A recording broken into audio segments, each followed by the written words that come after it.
Hey guys, it's Laurie of Laurie's Heirloom Sewing. It is Friday, the day after Thanksgiving 2020, and I'm ready to start smocking. I don't know about you guys, but that's pretty much where my head is.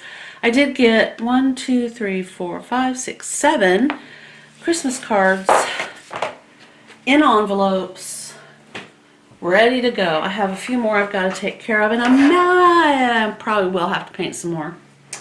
So I was going to tell you, I got a frame, kind of in a weird convoluted way, but I had a frame picked out, tried to put this in there, and it did not work. So I might go shopping today, considering it is Black Friday, or I don't know, I might look online. I kind of want to see them in person, and I was happy to find out. I didn't try to go out at all Thanksgiving yesterday, but I found out that Walmart was closed, which I think is great. And I think it was closed like maybe universally, or at least the places that I know, where my family live all the way across the US, they were telling me they're closed, which is so great. I don't know if I'll go to Walmart to look for a frame. I might try some other places. I might even try like a thrift store. I'm not sure 100%. The thing is, it just has to be a frame because you don't want glass on top of this and with the jingle bells, which reminds me, I was going to show you the other one that I did decades ago. So hang on, I'll go grab it. Okay, so this one, while it's not a I done my best design, it is pure straight up cross stitch. And I did this one in the year 2000. So literally 20 years ago, this was put into a frame. And it's been a long time. It was 2000 was the year that we found, let's see, it would have been President's Day. So 2001. This was our last Christmas in Derby, Kansas, when I did this. And it's so strange because if you know me, or if you have learned about me through my YouTube channel, you know that I'm just not, nor have I ever been, a gold person. I don't typically gravitate toward the gold shade.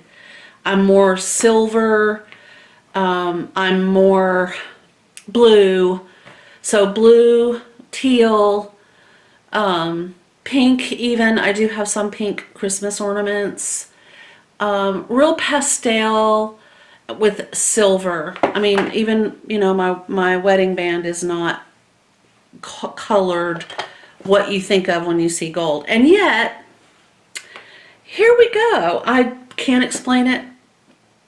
2000 was a weird year for us, so maybe I was just feeling the gold. I don't know. I don't mind. I love pulling this guy out every year at Christmas and putting it on display. It's always been kind of fun. I love looking at the charms. My favorite, my second favorite, and then all the rest of them are just kind of the same, third place. But definitely my favorite, so there you go.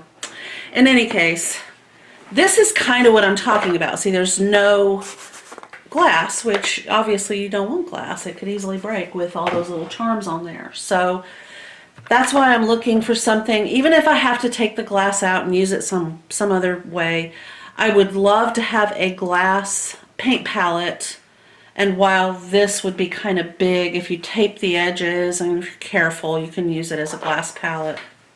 So Bluebird has not been framed yet, and I'm just going to save him for maybe this afternoon or tomorrow. Okay, so two other things. I found these Dorchester Collection 20 by 30 standard 100% cotton percale pillowcases on Amazon for under $10. I swear I think they were like $7.99. But my next little project will be some of these designs. which I ordered this on Amazon, but I do believe that I saw it at the Hobby Lobby in the needlecraft section at the Hobby Lobby in Linwood, Washington. But anyway, so I'm going to transfer pieces or parts of these designs to these and do the embroidery. Next up is I'm going to explain, because I was writing Christmas cards, I managed to get blue gel ink all over my hands. I have washed them and washed them and washed them and washed them and scrubbed and washed until I can't stand it anymore, and they're just gonna have these blue splotches from the ink. My hands are so dry from the washing and scrubbing and carrying on, so I'm going to use some of my lemon balm. I don't know if you've ever tried any kind of lemon balm, but my goodness, it's like an instant fix.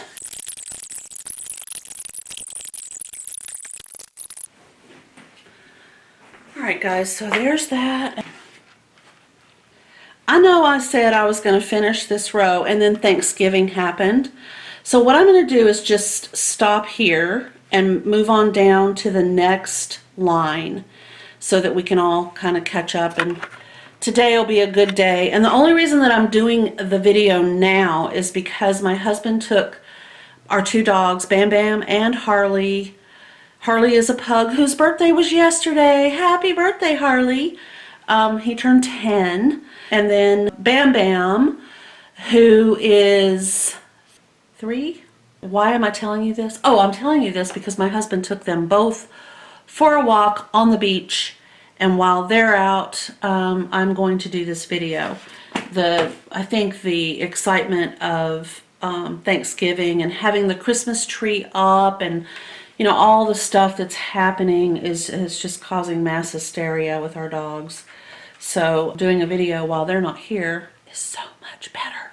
Okay, so remember, this is the Children's Corner Smock-A-Stitch Starter Kit. And as is true of everything I do, I'm not doing this exactly the way this is lined out for us because, number one, I don't want to, and number two, I'm going to use this when it's done. So because I'm going to be using this as an insert in a piece of fabric that I will likely make into either a pillow or a panel for something, like an apron, a pinafore, anyway, probably a pillow. So in other words, this isn't going to be ever thrown away. I can't imagine. But as a result of that, the first row, I think I described this in the last video, but the first row will be covered up like that because it becomes kind of a holding row, and it will go underneath my fabric. So it's a right sides together, and then you flip whatever fabric you're going to do to the right side, and then that row of smocking is basically what holds it. Now I know in your mind you're thinking, but it's so weird looking. Well, we've not removed our orange pleating threads, so it's all bunched up. So basically what you do, and I'll just give you a quick description and then we're going to move on to the smocking part. Once your design is all smocked and you're done doing the flossy embroidery part, you will take it to your ironing board or your wool ironing mat. You will block it out, leave these threads in, take some glass head pins, and you'll just kind of block it out to the size that you need. Just, you'll pull these out to however big this is supposed to go. And you see you'll have it spread out. Isn't that pretty? Well, once the design is, opened out, it'll just take your breath away because it's so pretty. but you just kind of open out your pleats all the way to however big you want this to go. See, this is it kind of spread out. This is it still smooshed up together. And once you've done that, you just leave those threads in there, put some pins into your ironing board or your pressing mat, steam with your steamy iron, let it dry. Just go off, forget it, just let it go. It will be the next day or several hours later. You'll come back, you'll pull the pins, and then you're going to take these threads and take them out. And your inserted, or insert, it's not inserted into anything yet, but your insert will then be what is called blocked. So, and there's different ways of blocking it, because if you're doing a bishop, you know, this bottom part will fan out and you'll have the whole front, the little sleeve and the back, and you have to block that kind of in that circular shape with the opening in the back. Or if you're doing like my mom did, we talked about this the other day with those little strawberries pattern. She made herself the nightgown, of course, and then she also made herself the robe. Well, the robe buttoned down the front. I know, I can show you that. Hang on a minute. Alrighty, I am back. So, this children's corner pattern, that is the robe, house coat, and I love it because it's named Caroline, and that's my sister's name. My mother substituted her strawberry pattern for this design. That's the way she did it. And that is one of the best things about smocking. You pleat up however many rows you're going to pleat up, and then you do whatever design you want. In this case, with this particular pattern, Children's Corner pattern number 70, the design is not well defined on the art. It's like kind of hard to see. So you can do, you know, your imagination can just be your guide. But the whole point of me telling you that was because I wanted you to see that often this is the bishop style, and often you will have a front closure as opposed to the typical neck and, you know, the back of the neck closure. So anyway, there's that. And in the course of looking for that, I found one of my all-time favorites, Vera. I have a card that hasn't been used. I love it. I have always been a huge Vera fan, and this is from 1997. So I'm so happy. I'm going to get a frame and I'm going to frame it. All right. Okay, so I'm just going to leave this floss in, this like light blue colored floss. I'm going to push you guys down just a little bit closer to that work right there. I do need to slide my smocking back up. You don't really want to do this too often. I just did that to show you what it would look like if you were blocking, but don't intentionally pull your pleats out and push them back and pull them out. It's just not a good idea.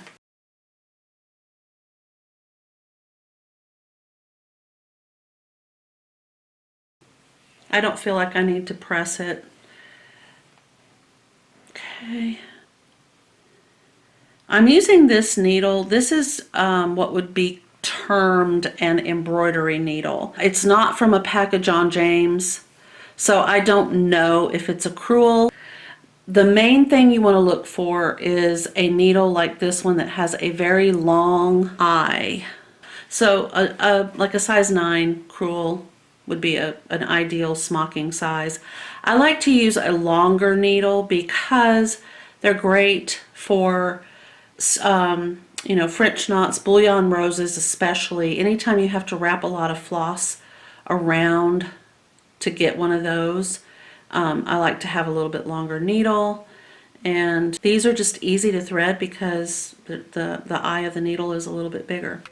Okay guys, I decided to just get my Stitcher Shape and Press out to work on. I think it might help a little bit. It lifts up my work and it might make it easier to see. The teachers that I had in the past having never looked at this ever, never, use different terminology. So let me just kind of go back in time a little bit to the video that I released. This right here would be, according to Children's Corner, this would be your stem stitch. And I thought, okay, that's a little odd because that's an up cable. So there's different terms for different stitches, but I'm going to try to clarify a little bit because it literally, when I was looking for this pattern right here, it dawned on me that there is different terminology, and you might completely be like, what the heck was she talking about? That is an outline stitch, that is a stem stitch, that is an up cable. Just basically using different terminology. It is a stitch where the thread is always above the needle when you're making your stitch. So there we go. So that's what we're going to say. That one, the very first two that we've done are up cables or outline stitches, or if you prefer, a stem stitch. So now to do cable stitches, I'm going to come up through the peak on the back, the valley on the front, and do a loop knot instead of tying a knot.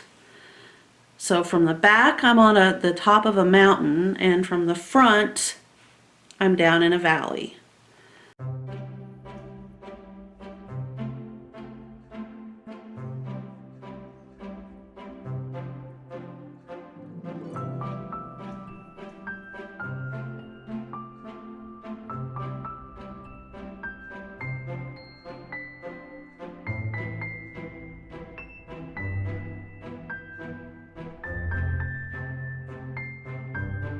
Okay, I'm going to tighten this up.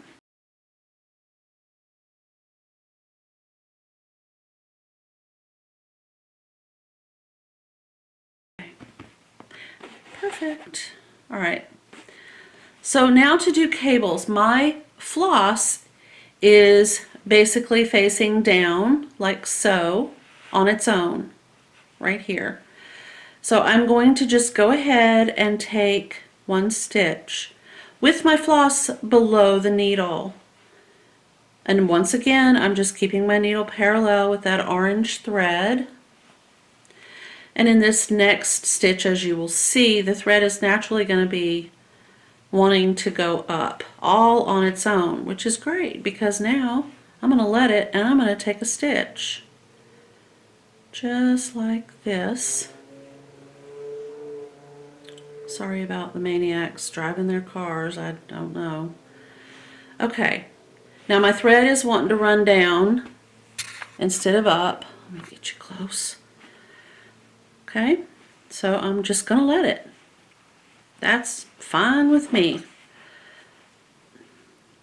Okay, so it's right there and it's just running in the down direction.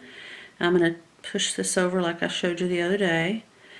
Get a third of this mountain that's next to it, or this peak or pleat or whatever, and take a stitch. And this time the floss is going to want to be in the up position, and I'm just going to let it. I'm not forcing the direction of my floss. I'm going to take another stitch, and this time it will be going down. Okay, and the reason I keep doing this, I want to make sure that I'm keeping my stitches straight. They need to work across that orange thread as their guide in a straight line. Come on, there we go. All right, so I'm going to push this over, pick up another third. Oop, unthread my needle apparently. And this time it's going to want to go up. So as you can see, it's a down and up. I'll use my needle to kind of help. So my first stitch was down here. This is my second. This is my third. This is my fourth. I got to thread my needle again. Now when you get really good at these, which this is To me, this is the easiest of all of the stitches because you don't even have to worry about the thread. You can just sit and cable, cable, cable all day long without ever giving a thought to which direction the floss is running. It gets to be in charge if it's going up or if it's going down, depending on the last stitch you took.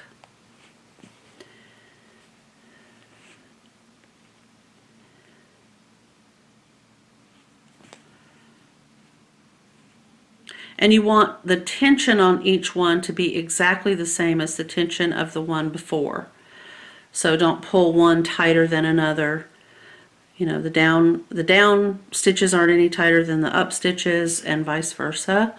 It should all have an even, not too tight, not too loose tension, where the floss is just sitting on top of the mountain.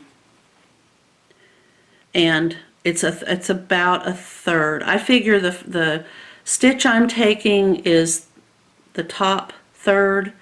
The pleating thread is in the center third, and then the back side back here is the other pleat back here. That's the other third. So the top third is where you want to go. You don't want to go down so far that your needle is going in the same place as the pleating thread. You want to be above the pleating thread when you're smocking. Okay, so I'm not going down as far as that orange thread, just the top third.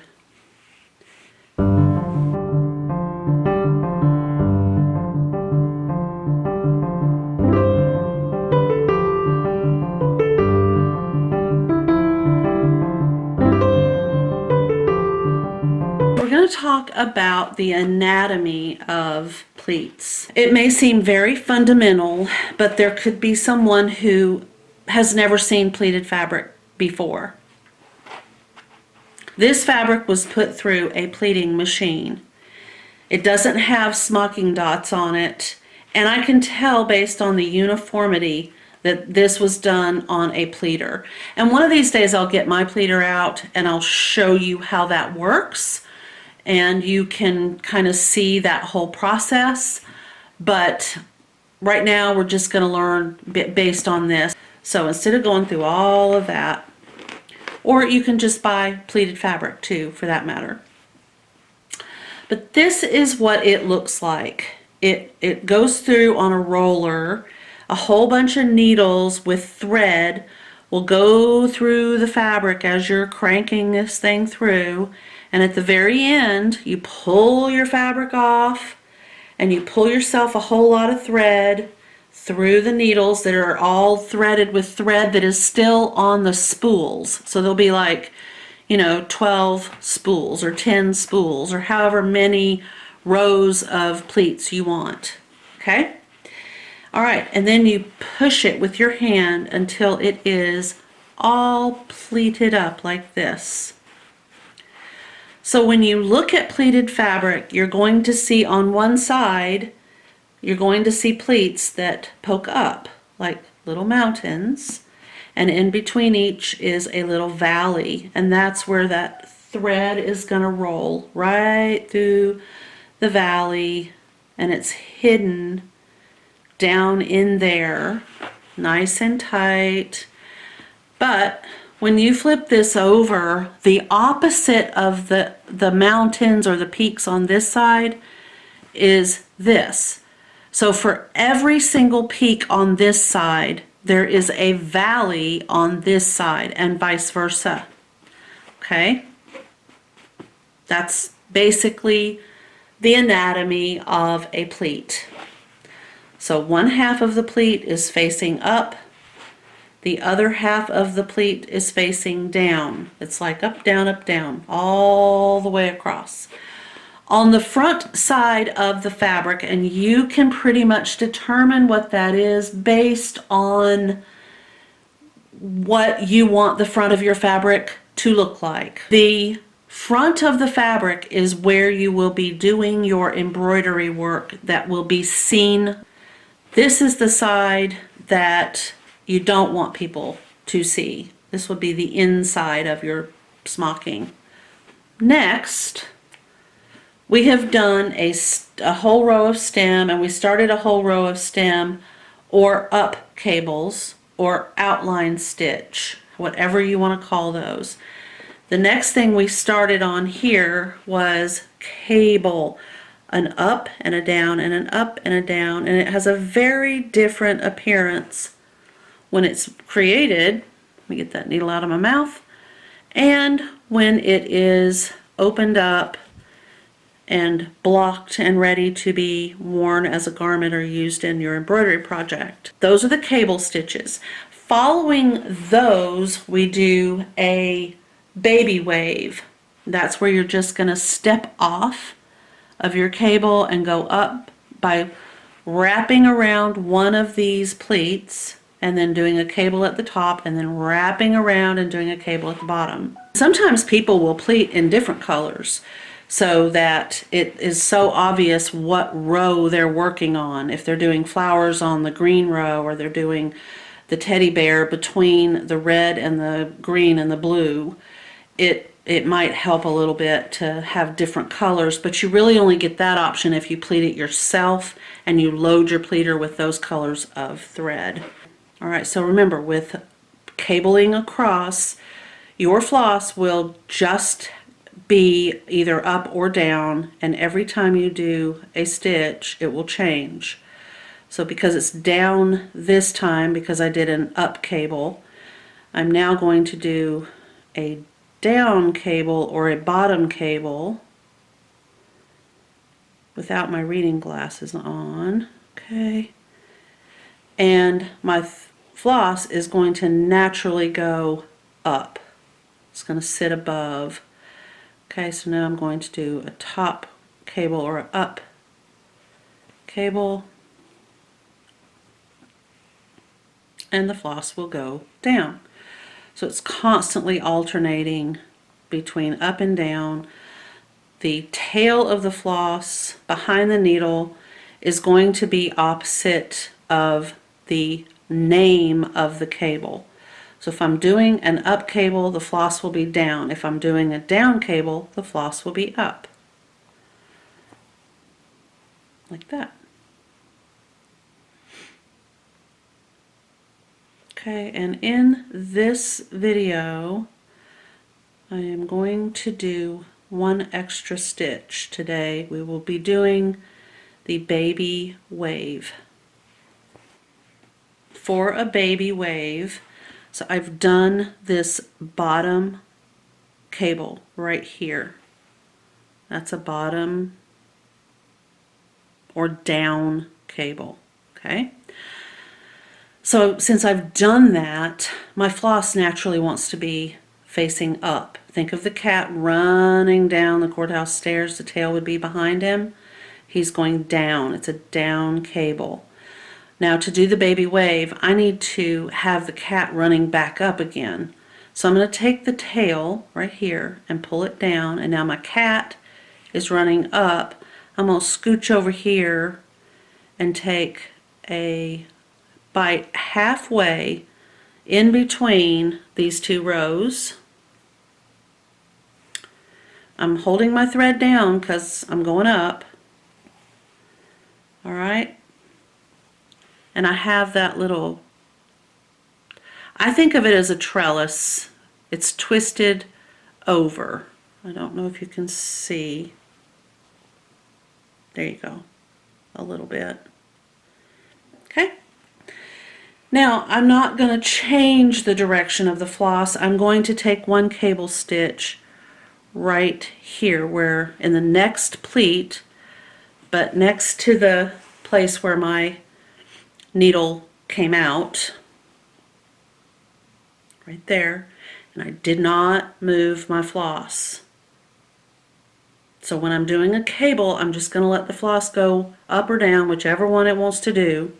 In this case, it wanted to be up.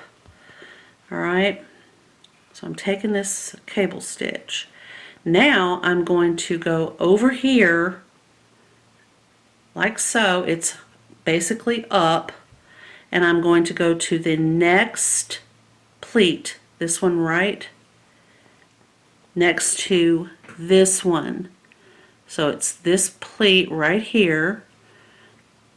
I'm going to work my way down to the line where I started, that orange thread right there. I'm going to go right in like so and take the next little wave. Now I need to do a cable, and because I'm not going to change the direction of my floss, I'm just going to do the cable right here. I'm not changing it at all. Alright, so that's my first baby wave. Okay, now if I'm moving up like so, that's not going to work because my floss is going up. So I have to hold my floss down. So that cat's running up, the tail's going to be behind. So I'm going to try to keep it even with this one. I'm going to go over one pleat, take a little bite, pull my floss. I'm not worried about the direction of the floss when I make a cable stitch. It gets to just do what it wants to do, and it wanted to be up.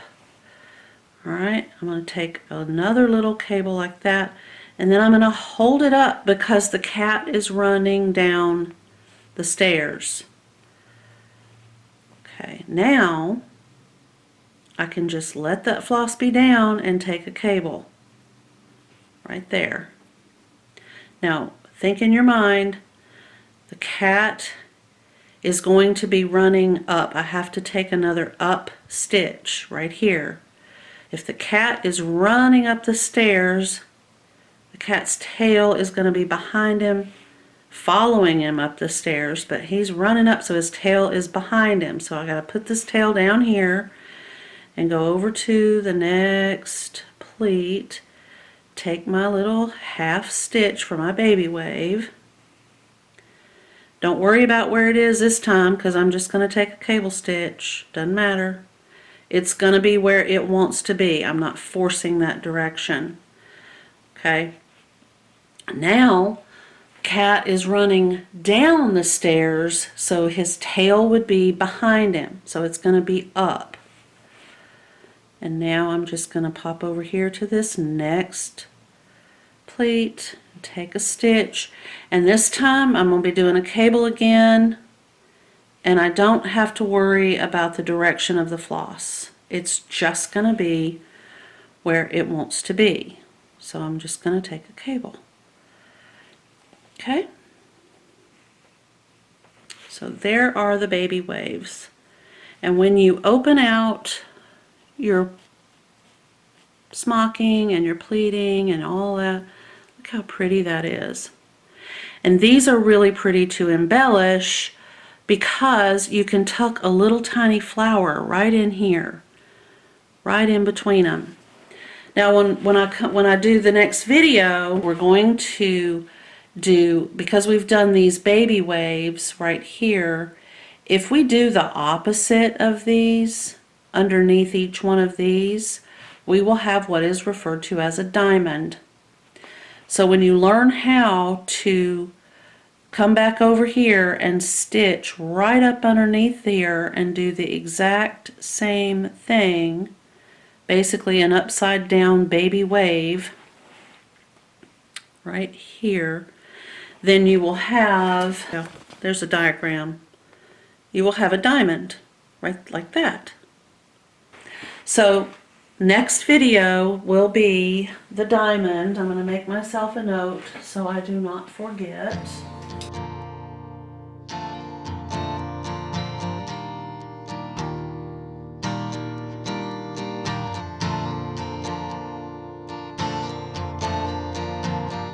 And I appreciate you guys so much. If you liked this video, please hit the thumbs up. If you haven't subscribed, please consider doing so. The last time I checked, I was so close to 100 subscribers, which just, I can't believe it. Thank you. Thank you so, so much. Please drop a comment in the comment section below the description on this video. And if you don't know how to find that on a mobile device, so this little thing right here, oh, okay, right there, if you tap that, you get all of this, and you can add your comment right there. Okay? If you have difficulty locating me on, or how to do that on YouTube, you can also find me on Laurie's Heirloom Sewing page on Facebook, and you can leave me a comment there, which I also really appreciate. So thank you again for watching. Hope you have a wonderful day. I will see you in the next video. Bye.